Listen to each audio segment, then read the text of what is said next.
no new wave of British heavy metal in Kill 'Em All except for Diamond Head. That's what we're going to argue today on the Contrarians. Obviously, Metallica was a band that was greatly inspired by the new wave of British heavy metal. Lars goes over on that pilgrimage. He sees these bands. He meets these bands. He meets Diamond Head, and the band comes back. They cover Diamond Head. They cover Savage. We've got them covering Garage Days, Garage Inc. We've got them covering Holocaust. So this is a band that absolutely is greatly inspired by the new wave of British heavy metal. And a lot of buddies that I know, when we discuss this, talk about how there's, Kill 'Em All is very new wave of British heavy metal influence. But a lot of people, obviously, granted, say, but right after that, there's really no new wave of British heavy metal influence. I have always been of the assertion that there's very little new wave of British heavy metal in that album at all.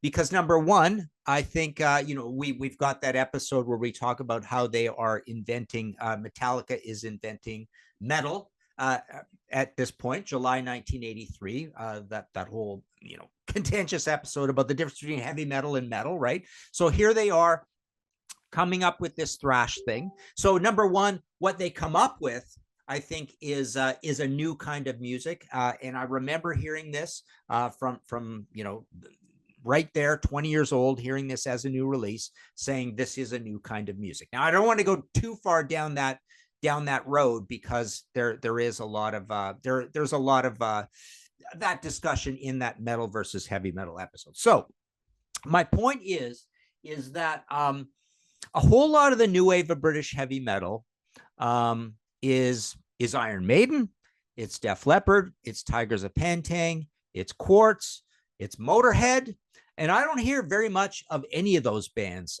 in Metallica. Obviously, Metallica loves Motorhead, and they did that great tribute to Motorhead, that Motorheadache stuff that's on Garage Inc.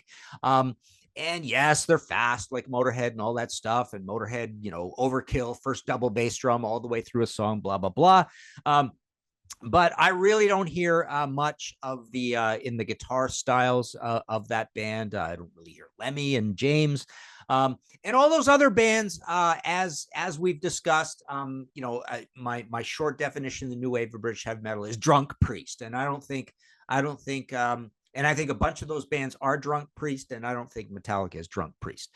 I would say really you don't hear Venom in Metallica, even though, they are considered a precursor to thrash and to black metal and to death and all that stuff. I mean, just by it's crazy by what they come up with on Welcome to Hell and black metal and At War with Satan.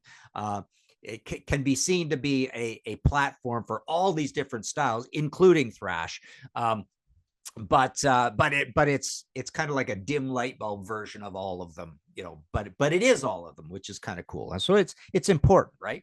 I hear more Anvil in Metallica, and I might hear a smidge of Raven in Metallica, but not particularly a whole lot. So why do I say there's no new wave of British heavy metal in Kill 'Em All except for Diamond Head? The reason I say that is Diamond Head is a super interesting band. Here, I'll just show these props. I take them out of me. So this is the album we're talking about, right? Because really, moving on, there's not even really Diamond Head moving on after into Ride the Lightning, etc.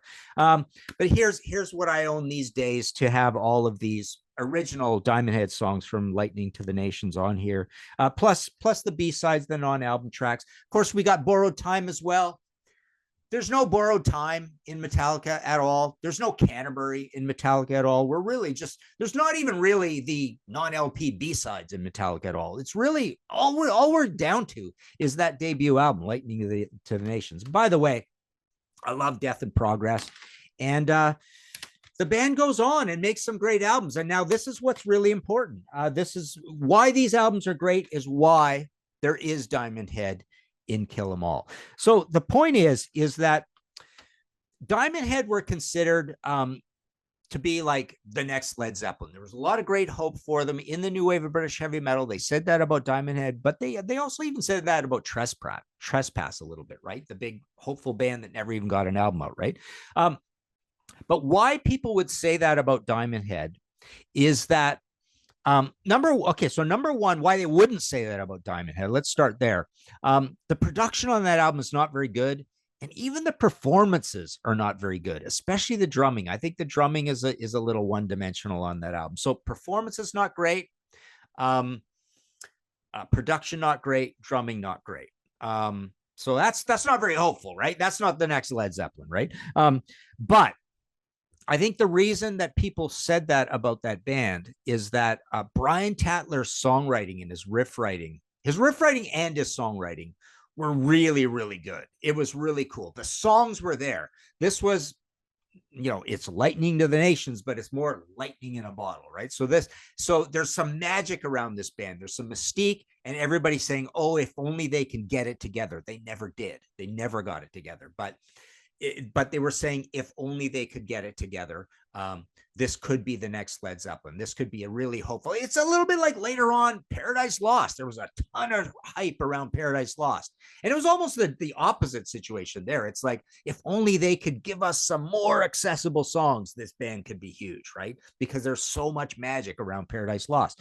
Same thing with Diamond Head. So a lot of the magic was how great of a riff writer, accessible yet still purely heavy metal, that Brian Tatler was. And then the other part of it is how much dynamic magic came out of that frontman, Sean Harris, right? So it's those two guys together. They're the Jagger Richards of this band. So I think what you get on the Diamond Head Lightning to the Nations album, and it came out with various covers, but of course the first one's just white, right? And then there was the autographed ones and all that kind of thing. And by the way, why they didn't get it together, they talk about maybe management wasn't great. The band didn't really know what they were doing and whatever, but they did get on MCA for the second album, and it had beautiful fold-out graphics, an extra page in it, Rodney Matthews artwork. But all of a sudden, the production isn't good. They're redoing songs from the first album. There's not a lot of songs on it. It's a little fuzzy with the direction. It's a weird album. It's still magical. It's still got some crazy, strange, unknowable, untenable magic to it, right? But it is a mess, right? And then Canterbury is actually not a mess at all, but they're changing the direction even more. They're becoming this almost like progressive pop hard rock band, right? So the direction's going all over the place, but it's the most professional album they did, right? And then they're gone until Reunion, right? But so back to the debut. The cool thing about the debut is that they sound like they're making pure heavy metal. The songwriting's really good. It sounds like if this had been produced and performed better, it would be like a stadium rock and very successful album. They'd be in the Def Leppard ranks kind of thing, right?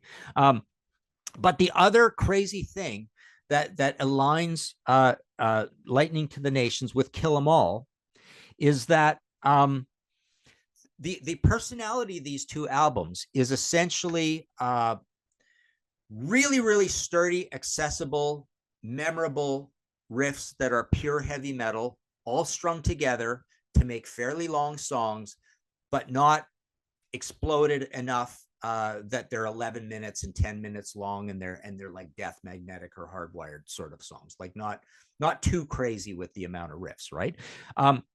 And that really is the connective glue between Lightning to the Nations and Kill 'Em All. They are basically two records that have money riff after money riff after money riff. And it's heavy metal enough, but it's not too crazy and over the top. Now, obviously, when you get to Kill 'Em All, it's getting much crazier and over the top. But songs that off of this album that could have been on Lightning to the Nations, you've got Four Horsemen, you've got Jump in the Fire, you've got No Remorse, you've got Seek and Destroy, right? And gee, yeah, even on my copy of this CD copy, I've even got Am I Evil and Blitzkrieg on here. So I've got the Diamond Head cover Am I Evil. So Am I Evil could have been on this album, and it literally is on my copy of this album.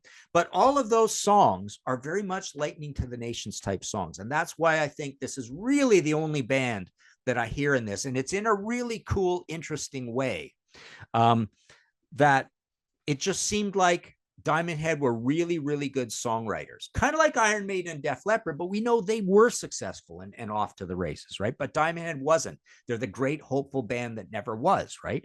But it's the ability to write these accessible yet still pure heavy metal songs with really, really memorable riffs, and say, wow, this stuff could actually succeed out there in the marketplace. So these songs never really did. It just built the legend of Diamond Head and said they were great. And then they just became an obscure cult band that we all know and love. And Metallica pushed them probably more than any other band by covering multiple of their songs, Helpless and Prince, right? I believe as well, plus Am I Evil formally. And then Diamond Head, living off that legend, they come back. Unfortunately, Sean Harris isn't there. I love the Notorious album, by the way, as well. That dance metal album that he made, it was really good. But yeah, troubled kind of guy to work with, apparently, right? I mean, they were fighting all the time, kind of thing. But that's it. So that's why I think Kill 'Em All, the only new wave of British heavy metal that is in here in a significant, intriguing, intellectually satisfying, interesting way, is the Lightning to the Nations album. And I'll also add that they can play fairly fast on that album. There's some fast songs on Lightning to the Nations as well, but they're long enough. They're proggy. They're similar. They've got a lot of parts. They're intriguing. So they're well written, but they're fairly ambitious, but it's all left pretty raw on that record. And frankly, a lot of people think this is a little bit raw too. I personally think this is a really well recorded album. It's not raw at all. It's beautifully performed. I mean, when they have to rise to the challenge and play these fast songs on here, like Whiplash, Metal Militia, Motor Breath, they prove that no, the performances are amazing on here, unlike the Diamond Head album, unfortunately. But half of this record, half of Lightning to the Nations could have been on Kill 'Em All, and half of Kill 'Em All could have been on Diamond Head. That is my theory. I'm sticking to it. And that is why this episode's called There's No New Wave of British Heavy Metal and Kill 'Em All except for Diamond Head.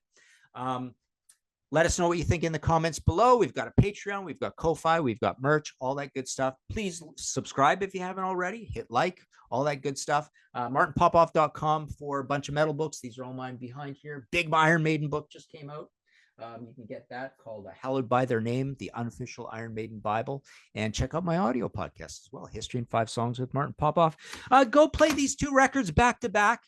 And let me know if you like this theory, and maybe let me know also which bands from the new wave British heavy metal I am completely ignoring as a huge part of the Metallica sound, because I ain't hearing it. Talk to you later.